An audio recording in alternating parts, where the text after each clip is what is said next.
And this is none other than the legend, an NFL legend. I mean, I'm going to try to say as much as I can. I'm probably going to leave a whole bunch of things out. But if you're not a John Madden fan, then you're not a football fan. Exactly. We lost a freaking legend in John Madden. You know, so many countless 49er games that I watched, or just NFL games in general that I watched.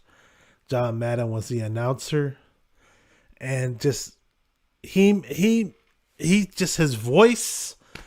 I don't know the things he said, and he didn't sound like a nerd. He didn't sound like he was talking about the game of football, as if he was some nuclear scientist or whatever. He simplified the game as much as possible, but he made it fun, and he made excellent points, and it was so entertaining.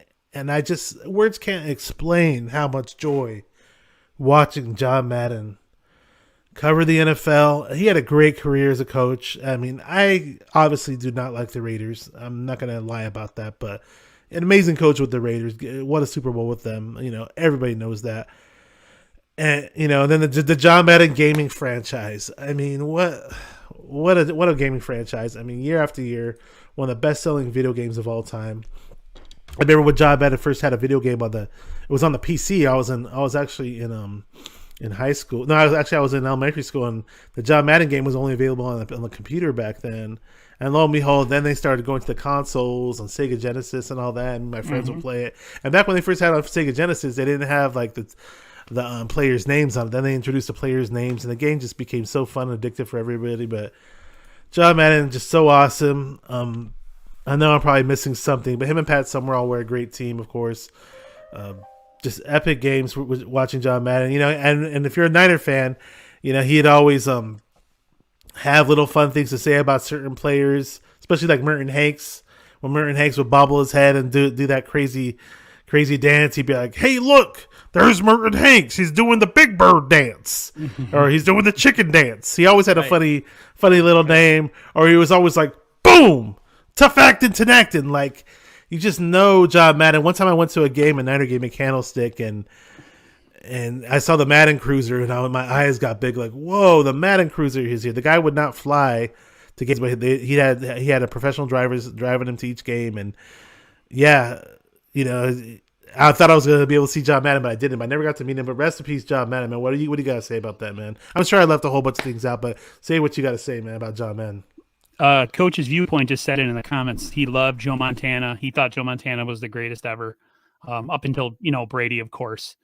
And when I think of when I think of the 49ers during the 80s and into the 90s, I think of John Madden and Pat Summerall. I don't know if you saw the highlight during the game when they showed Super Bowl 24 when the Niners whitewashed Denver 55-10, and he was kind of doing his normal, you know, squiggling on the field and showing how Jerry Rice got open for the touchdown. I saw that. So it was just the whole, you know, the end of the Montana era, you know, the loss to the Giants in the 91 NFC Championship game, where we didn't get the three-peat. And then it transitioned into the Steve Young years with the Dallas Cowboys. To me, if anything, signified my youth and 49er football, the great era of the dynasty of 49er football. For any of us who were old enough to experience it, it was John Madden and Pat Summerall. So huge loss. It was funny. He was funny and had levity, but at the same time, he knew his X's and O's just as well as anybody else. So it was the perfect. He was like if you could create a perfect commentator who had humor, levity, and the smarts, John Madden. So yeah, him and Pat Summerall, there'll never be anything like him. I love Al Michaels. He's one of my favorites too, but no one will be able to ever touch John Madden. Rest in peace, big man.